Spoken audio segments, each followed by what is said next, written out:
nous avons su qu'il y a des jeunes qui sont morts en RDC. Alors nous avons pu savoir même quelques noms.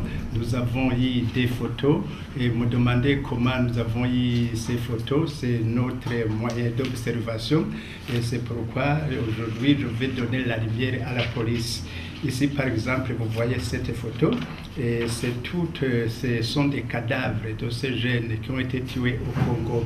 Aujourd'hui nous avons même pu savoir leurs collines de provenance, quelques noms de leurs parents et nous savons même qu'il y a ceux qui ont été blessés ou qui ont eu des fractures, raison pour laquelle aujourd'hui nous allons présenter ces documents à la police et la police va faire son enquête si réellement ils veulent faire des enquêtes. Voilà, nous avons dit qu'il y a des jeunes qui s'entraînent militairement et c'est pourquoi nous avons cherché quelques photos de ces jeunes. Ici, par exemple, sur cette photo, vous voyez qu'il y a deux personnes différentes. Et ces personnes ne sont pas des militaires, ne sont pas des policiers, mais vous voyez qu'ils sont en tenue militaire, en tenue policière, et même avec des fusils. Alors je vais demander à la police ou bien aux enquêteurs de me dire si ces personnes se trouvent dans le corps de la police ou de l'armée. Ça c'est une preuve palpable. Voilà la photo, voilà cette photo.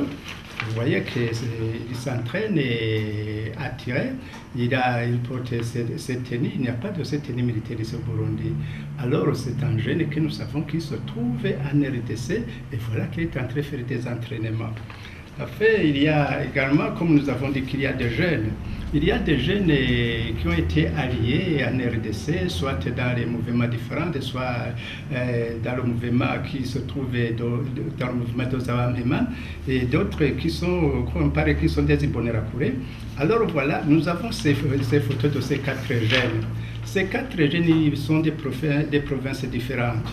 Ils ont été amenés en RDC, alors il y a deux qui ont été appréhendés, ils étaient en train de chercher de quoi manger, et les autres ils se sont désistés, ils se sont évadés, mais malheureusement ils ont été appréhendés en route.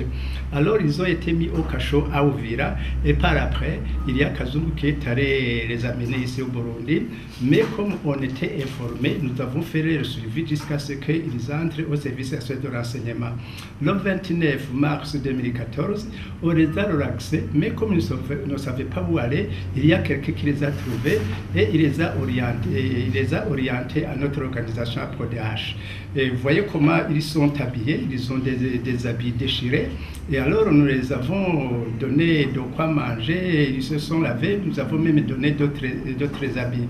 Raison pour laquelle nous confirmons qu'il y a des jeunes qui se trouvent au Congo, l'exemple est là.